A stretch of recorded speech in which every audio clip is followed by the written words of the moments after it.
പ്രിയമുള്ളവരെ, കാക്കക്കാണോന്മാരുടെ പേര് പറഞ്ഞ് എല്ലാവരും ഖുർആൻ ഓതിയില്ലേ, ഞാനേതാ സ്വീകരിക്കുക, അതുകൊണ്ട് ഞാൻ ഇങ്ങനെ പോയാൽ മതി എന്ന വാക്ക് പറഞ്ഞ് അള്ളാന്റെ ദീനിനെ തള്ളിക്കളയുന്നവരോട്, കേവലം ഉപയോഗിക്കുന്ന ഒരു പേസ്റ്റിനോട്, ഒരു സോപ്പിനോട്, നിത്യോപയോഗ വസ്തുക്കളോട്, സൂപ്പർ മാർക്കറ്റിലെ നിരവധി കമ്പനികളുടെ പ്രൊഡക്റ്റുകൾ ഞങ്ങളുടേതാണ് നല്ലത് എന്ന് പറഞ്ഞപ്പോ അതിലെന്റെ സാമ്പത്തികത്തിനും എന്റെ ഉപയോഗത്തിനും നല്ലതിനെ നോക്കാൻ തെരഞ്ഞെടുത്ത ബുദ്ധി കാണിച്ചവരെ സർക്കാരിൽ നിന്ന് ഒരു ആനുകൂല്യം ലഭിക്കാനുണ്ടെന്ന് പറയുമ്പോൾ അതിനേത് പേപ്പേഴ്സ് ശരിയാക്കണമെന്ന്, എവിടെ കൊണ്ടുപോയി കൊടുക്കണമെന്ന്, ഏതൊക്കെ മേഖലകളിൽ ഇടപെടണമെന്ന് വ്യക്തമായി അറിഞ്ഞ് കരുനീക്കുന്നവരെ സ്വർഗനരകത്തിന്റെ വിഷയം പറഞ്ഞപ്പോ അതൊന്നും എനിക്കറിയണ്ട എന്ന് പറഞ്ഞ് മാറ്റിവെച്ചവർ കൈകടിക്കും അല്ലാഹുവിന്റെ ലോകത്തില്. ഞങ്ങളുടെ നാശമേ, ഞാനൊന്നായിരുന്നെങ്കിൽ, അള്ളാഹിനെയും റസൂലിനെയും ഒന്ന് അനുസരിച്ചിരുന്നെങ്കിലെന്ന് അവർ പറയുമെന്നാണ് മറ്റൊരു വിലാപം അല്ലാഹു തആല പറഞ്ഞത്. ചില ആളുകൾ കൈകടിക്കുന്നുണ്ട്. സൂറത്ത് ഫുർഖാൻ അല്ലാഹു തആല പറയാൻ, വയൗമ യഅ്ളു ളാലിമു അലാ യദൈ, അക്രമിയായ ആളുകൾ അവന്റെ കൈകടിക്കുന്ന ദിവസമുണ്ട്. യഖൂലു യാ ലൈതനി ഇത്തഹത്തു മഅർ റസൂലി സബീലാ, അല്ലാഹുവിന്റെ ഹബീബിന്റെ കൂടെ ഞാൻ ഒരു മാർഗം സ്വീകരിച്ചിരുന്നെങ്കിൽ, യാ വൈലതാ ലൈതനി ലം അത്തഖിദ ഫുലാനൻ ഖലീലാ, എന്റെ നാശമേ, ഇന്നാലിന്നൊരാളെ കൂട്ടുകാരനായി ഞാൻ സ്വീകരിച്ചിരുന്നെങ്കിൽ, അള്ളാന്റെ ഹബീബിനെ ഞാനൊന്ന് സ്വീകരിച്ചിരുന്നെങ്കിൽ. പ്രിയമുള്ളവരെ, ജൂതനായ മനുഷ്യന് കഴിഞ്ഞതിന് മുമ്പുള്ള ഖുതുബയില് വിശദീകരിച്ച ഭാഗമാണ്. ജൂതനായ മനുഷ്യന് അള്ളാന്റെ ഹബീബിനെ അവഗണിച്ചുകൊണ്ട് ജൂതനായ കൂട്ടുകാരന് വേണ്ടി അള്ളാന്റെ ഹബീബിനോട് ധിക്കാരം കാണിച്ചിട്ടുണ്ടെങ്കിൽ, പ്രവാചകനെ മർദ്ദിച്ചിട്ടുണ്ടെങ്കിൽ, റസൂലുള്ളാഹിന്റെ കണ്ണിൽ നിന്ന് കണ്ണുനീര് വീഴുമാറ് ഹബീബിനെ ചവിട്ടി താഴെയിട്ടിട്ടുണ്ടെങ്കിൽ, ആ റസൂലുള്ളാഹിനെ അവഗണിച്ച് കൂട്ടുകാരെ സ്വീകരിച്ചവരോ അല്ല പറയുന്ന വാക്കാ, ആകാശലോകത്തുനിന്ന് ജിബ്രീല് മുത്തുനബിക്ക് വഹിയും കൊണ്ട് വന്നതാണ്. അവൻ നാളെ കൈകടിക്കും, നബിയേ, എന്റെ നാശമേ, ഇന്നാലിന്നൊരാളെ കൂട്ടുകാരനായി സ്വീകരിച്ചിരുന്നെങ്കിൽ, അള്ളാന്റെ മുത്തുനബിയെ സ്വീകരിച്ചിരുന്നെങ്കിൽ. ഇന്നത്തെ ആധുനിക കാലഘട്ടങ്ങളില് പലരുടെ വാക്കിനെയും സ്വീകരിച്ച് അള്ളാന്റെ ദീന് പഴഞ്ചനാണെന്ന് പറഞ്ഞ് മാറ്റിവെക്കുന്നവരോട്, 6-ാം നൂറ്റാണ്ടിൽ നിന്ന് വാഹനം കിട്ടാത്തവരാണ് എന്ന് പറയുന്നവരോട്, പുരോഗമനമില്ലാത്തവരാണെന്ന് ചാപ്പുകൊത്തുന്നവരോട്, ധാർമ്മികത എന്താണെന്ന് പറഞ്ഞ് അള്ളാന്റെ വചനങ്ങളോട് മുഖം തിരിച്ച് കളയുന്നുവെങ്കിൽ, അള്ളാന്റെ ധാർമ്മികപരമായ പ്രവർത്തനങ്ങളിൽ നിന്ന്, സാമൂഹ്യ നന്മയുടെ പ്രവർത്തനങ്ങളിൽ നിന്ന് വഴിതെറ്റിമാറി ജീവിക്കുന്ന സാഹചര്യങ്ങൾ നമ്മുടെ മക്കളോടാ പറയണേ. പലരുണ്ടാവും, ഇസ്ലാം അതൊക്കെ പഴഞ്ചനല്ലേ, ജീവിതം അടിച്ചു പൊളിക്കാനാണ് എന്ന് പറയുന്നവർ അല്ലാന്റെ ദീന്റെ എതിരെ സംസാരിക്കുമ്പോൾ മാതാപിതാക്കളോടുള്ള കടമ അവർ പറഞ്ഞിരില്ല കേട്ടോ, ഇല്ല കേട്ടോ. വൃദ്ധസദനങ്ങൾ അനിവാര്യമെന്ന് വാദിക്കുന്നവരാണ്. മാതാപിതാക്കൾ പോലും ലൈംഗികപരമായി ഉപയോഗപ്പെടുത്താമെന്ന് വാദിക്കുന്നവരാണ് അവർ. നഅൂദുബില്ല, നിങ്ങളോട് വെറുതെ പറയല്ലേ. നമ്മളുടെ മലയാളത്തിൽ നടന്ന സംസാരം കേരളക്കരയിൽ ആപത്തിനെ മുന്നിൽ കണ്ടതുകൊണ്ടാണ് പള്ളി മിമ്പറിൽ വെച്ച് നിങ്ങളെ പ്രബുദ്ധീകരിക്കപ്പെടുന്നത്.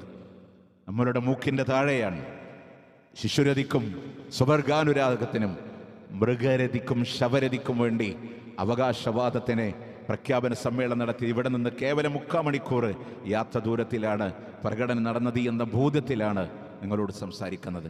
മക്കളെ വഴിതെറ്റിക്കുന്നത് യു ഓൺലി ലിവ് വൺസ്, ജീവിതം ഒന്നേ ഉള്ളൂ, മാക്സിമം അടിച്ചു പൊളിക്കാനാണ് എന്ന് പറഞ്ഞ് സ്വതന്ത്ര ചിന്താഗതികളും ലിബറൽ വാദങ്ങളും മക്കളിലേക്ക് ഇട്ടുകൊടുക്കുമ്പോൾ അവരാരുടെ കൂടെ കൂട്ടുകൂടുന്നു എന്ന് നമ്മൾ അറിയണം. ദീനിന്റെ മേഖലയിൽ നിന്ന് വഴിതെറ്റുന്നവരോട് കൈകടിക്കും നാളെ. ഇന്നാലിന്നൊരാളെ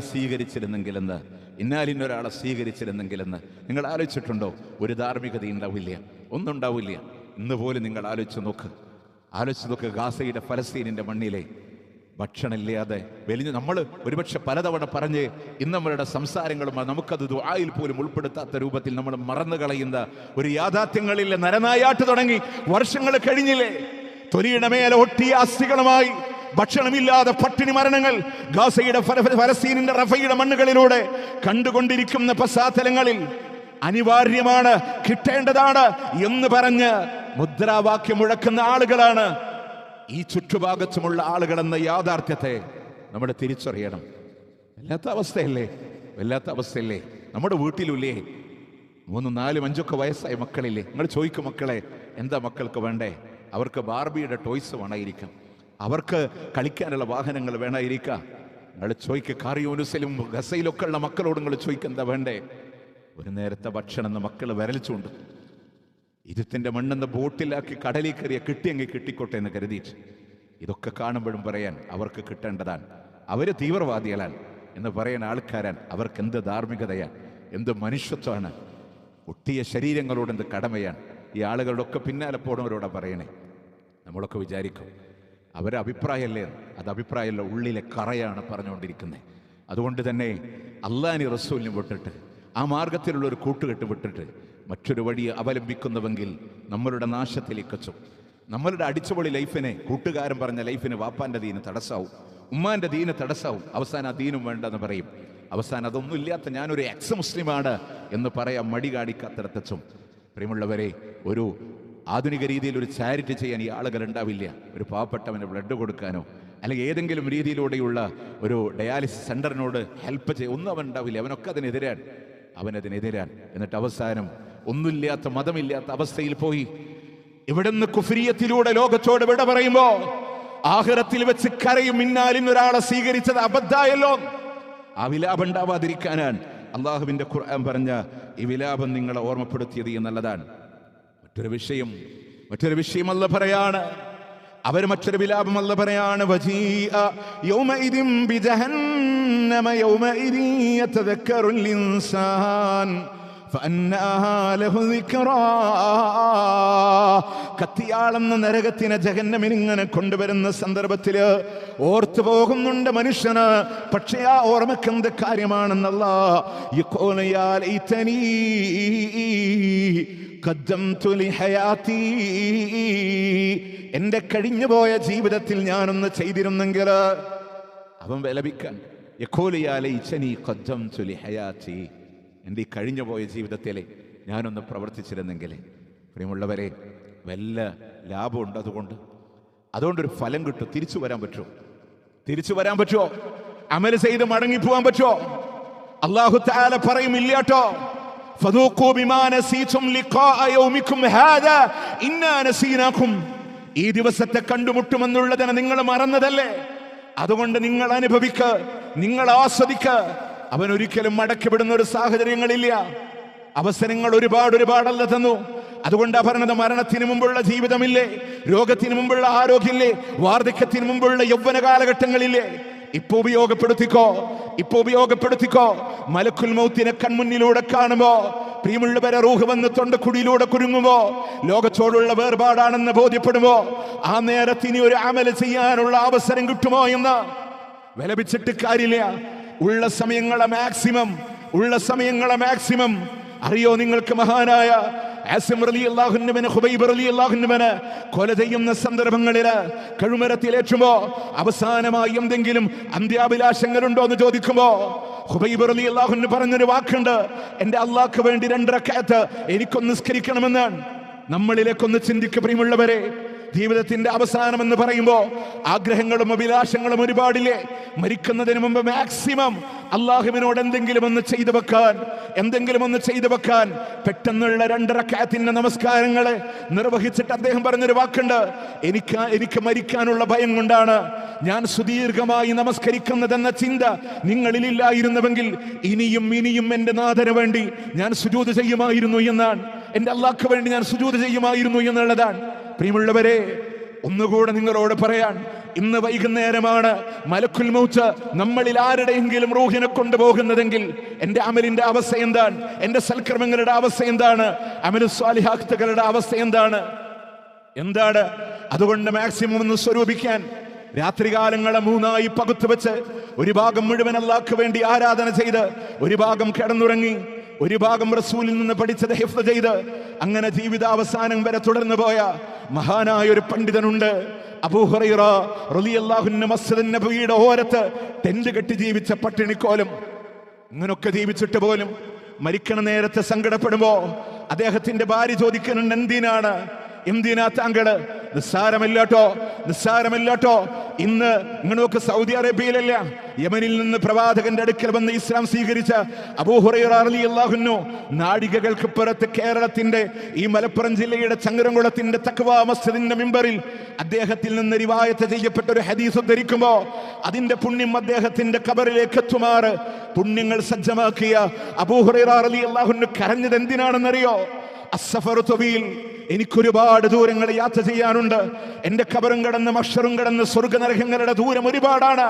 പക്ഷെ വസ്സാദു ഖലീൽ, എന്റെ കയ്യിലുള്ള വിഭവങ്ങൾ വളരെ കുറച്ചേ ഉള്ളൂ. അതുകൊണ്ടാണ് ഞാൻ സങ്കടപ്പെടുന്നത് എന്ന് അബൂ ഹുറൈറ റളിയല്ലാഹു അൻഹു പറയുമ്പോ, പ്രിയമുള്ളവരെ, നമ്മളുടെ കയ്യിൽ എന്താണ്, എന്ത് ചെയ്തിട്ടുണ്ട്, എന്ത് അമലുകളാ ഉള്ളത്? അതുകൊണ്ടൊന്ന് സജ്ജമായി ഇറങ്ങാൻ, മാക്സിമം സ്വരൂപിക്കാൻ. യഖൂലു യാ ലൈതനി ഖദ്ദംതു ലി ഹയാതി, എന്റെ കഴിഞ്ഞുപോയ ജീവിതങ്ങളിൽ ഞാനൊന്ന് ചെയ്തു വെച്ചിരുന്നെങ്കിൽ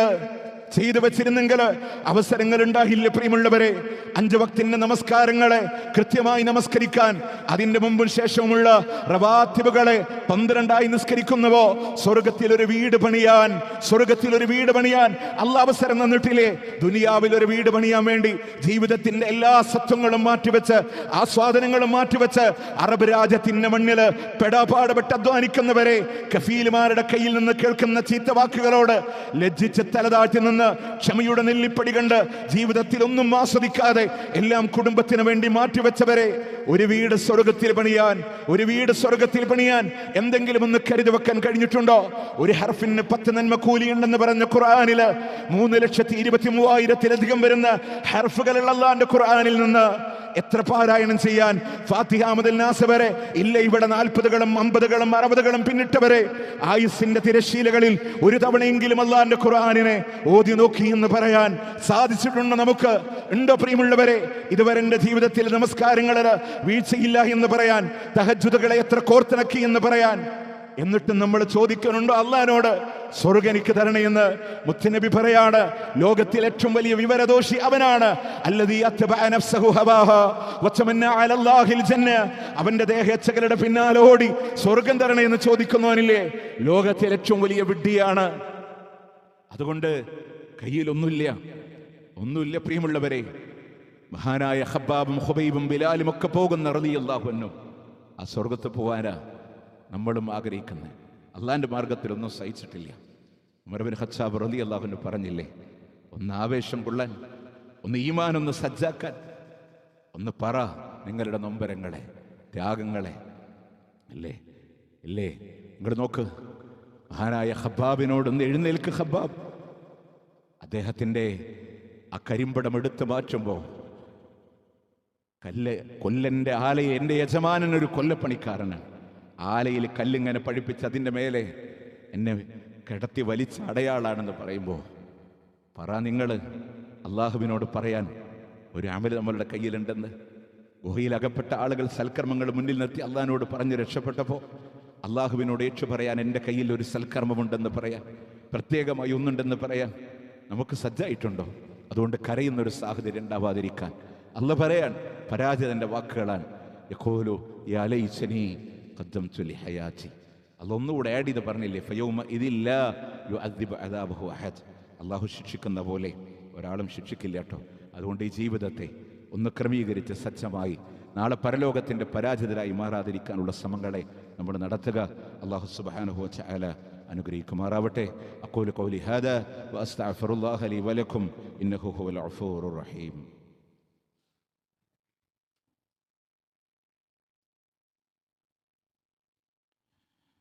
അൽഹംദുലില്ലാഹി റബ്ബിൽ ആലമീൻ والعاقبة للمتقين ولا عدوان إلا على الظالمين. أصلي وأسلم على رسوله النبي الكريم وعلى آله وصحبه أجمعين. أما بعد اتقوا الله يا عباد الله. അള്ളാഹുവിനെ സൂക്ഷിച്ചുകൊണ്ട് ജീവിക്കണമെന്ന് ഒരിക്കൽ കൂടി ഓർമ്മപ്പെടുത്തുകയാണ്, വസീയത്ത് ചെയ്യുകയാണ്. പ്രിയമുള്ളവരെ, നാം പറഞ്ഞു വന്നത് പരലോകത്ത് വെച്ച് വിലപിക്കുന്ന ആളുകൾ ഞങ്ങളൊന്നായിരുന്നെങ്കിൽ എന്ന് പറയുന്ന അപകടകരമായ വസ്തുതകളെയാണ് ഇതിപ്പോൾ നിങ്ങളുടെ ശ്രദ്ധയിൽപ്പെടുത്തുന്നത്. എന്നോടെന്ന പോലെ നമുക്കെല്ലാവർക്കും ഈമാനികമായിട്ടൊരു മാറ്റം ഉണ്ടാവാനാണ്, ഈ ഒരു കരച്ചിലിൻ്റെ ആളുകളായിട്ട് നമ്മൾ മാറാതിരിക്കാൻ വേണ്ടിയിട്ടാണ് ഒരായത്ത് കൂടെ നിങ്ങളുടെ ശ്രദ്ധയിൽ പിടിച്ചാണ്. വിശുദ്ധ ഖുർആനിലെ സൂറത്ത് ഹാഖ. നമ്മൾ ഈ ദുനിയാവിൽ ചെയ്തു വെച്ചത് ആ ഗ്രന്ഥരൂപത്തിൽ അള്ളാഹു ബോധ്യപ്പെടുത്തുന്ന ഒരു രംഗമുണ്ട്. വലത് കൈയിൽ ഗ്രന്ഥം ലഭിക്കുന്ന ആളുകളുണ്ട്, അവർക്ക് സ്വർഗമാണ്, അവർക്കുന്നതമായ മഹത്വപരമായ ശ്രേഷ്ഠതകളൊക്കെ അള്ളാഹ് സ്വർഗത്തിൻ്റെ അനുഭൂതികളൊക്കെ പറഞ്ഞു വന്നിട്ട് കരയുന്ന ഒരാളെ പറ്റി അള്ളാഹ് പറഞ്ഞു. ഇതാരെന്നറിയോ?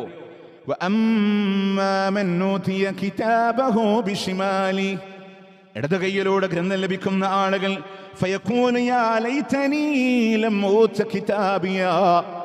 എനിക്കത് കിട്ടാതിരുന്നെങ്കിൽ, എനിക്ക് ആ ഗ്രന്ഥമൊന്ന് ലഭിക്കാതിരുന്നെങ്കിൽ എന്നവൻ പറയുന്നുണ്ട്. വല്ലാത്തൊരവസ്ഥയാണ്. ദുനിയാവിൽ ചെയ്തു വെച്ചത് എനിക്ക് കിട്ടാതിരുന്നെങ്കിൽ.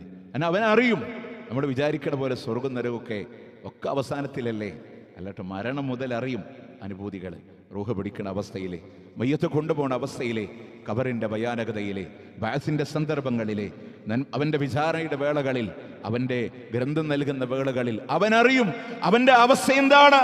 അതുകൊണ്ട് പേടിച്ചരണ്ട് നിൽക്കുന്ന സാഹചര്യം അവൻ കരഞ്ഞിട്ട് പറയാണ്, ലമൂത്ത കിതാബിയ, എനിക്കത് കിട്ടാതിരുന്നെങ്കിൽ, എനിക്കത് കിട്ടാതിരുന്നെങ്കിൽ, വലമ്മദിരിമാ ഹിസാബിയ, വലമ്മദിരിമാ ഹിസാബിയ, എന്റെ വിചാരണ അറിയാതിരുന്നെങ്കിലെന്ന്. പ്രിയമുള്ളവരെ, രക്ഷപ്പെടാൻ പഴുതുകളില്ലാതെ ദുനിയാവിന്റെ മുഴുവൻ സാഹചര്യങ്ങളെയും കൊണ്ടുവന്ന് റബ്ബ് വിചാരണ ചെയ്യുന്ന സന്ദർഭങ്ങളിൽ അല്ലാഹ് വിടില്ല കേട്ടോ. ഒരാളെയും അല്ലാഹു വിടില്ല പരിപൂർണമായി. ആ ഗ്രന്ഥം കിട്ടുമ്പോൾ ചില ആളുകൾ പറയില്ലേ, മാലി ഹാദൽ കിതാബ് ലാ യുഗാദിറു സഈറതൻ വലാ കബീറതൻ ഇല്ലാ അഹ്സാഹാ. ഇതെന്തോ ഒരു ഗ്രന്ഥം റബ്ബേ, ചെറുതും വലുതുമായിട്ട് ഒന്നും ഒഴിവാക്കിയിട്ടില്ലല്ലോ, ഒന്നും ഒഴിവാക്കിയിട്ടില്ലല്ലോ. നിസ്സാരമെന്ന് നമ്മൾ കരുതിയത് അള്ളാന്റെ കോടതിയിലാണ്, അള്ളാന്റെ കോടതിയിലാണ്. അവനോ പേടിക്കുക, വിചാരണ ഞാനൊന്നും അറിയാതിരുന്നെങ്കിൽ, എനിക്ക് ആ ഗ്രന്ഥം കിട്ടാതിരുന്നെങ്കിൽ. അള്ളാഹു പറയിപ്പിക്കുന്നത് ആരെക്കൊണ്ടെന്നറിയോ? അള്ളാഹു സാക്ഷിയാണ്, അള്ളാന്റെ മലക്കുകൾ സാക്ഷിയാണ്. മയൽഫിദു മിൻ ഖൗലിൻ ഇല്ലാ ലദൈഹി റഖീബുൻ അതീദ്. സാക്ഷികളാണ്, ഗ്രന്ഥങ്ങൾ സാക്ഷികളാണ്. ഈ ശരീരം പോലും മൊഴി പറയുന്നൊരു ലോകമാണ്. അൽയൗമ നഖ്തിമു അലാ അഫ്വാഹിഹിം വതുകല്ലിമുനാ ഐദീഹിം വതശ്ഹദു അർജുലുഹും ബിമാ കാനൂ യക്സിബൂൻ. വായ അല്ലാഹ് സീൽ വെക്കും, കൈകൾ സംസാരിക്കും, കാലുകൾ അല്ലാഹുവിനോട് സാക്ഷി പറയും. എല്ലാം ഒന്നാലോചിച്ച് നോക്കേ. ഈ ശരീരമല്ലാതെ ഏതെങ്കിലും ഒരു തെറ്റിക്ക് പോകാൻ നമ്മളെ കൊണ്ട് കഴിഞ്ഞിട്ടുണ്ടോ? ഈ ശരീരമാണ് നമുക്കെതിരെ പറയണേ. ഒന്നുകൂടെ സൂറത്ത് ഫുസ്സിലത്ത്, സൂറത്ത് ഫുസ്സിലത്ത് അല്ലാഹ് പറയാണ്, അല്ലാഹുവിനോട് സാക്ഷി പറയുന്നത് ആരാണ്? സമഉഹും വഅബ്സാറുഹും വജുലൂദുഹും. അവരുടെ കേൾവികളാണ്, കാഴ്ചകളാണ്, തൊലികളാണ്.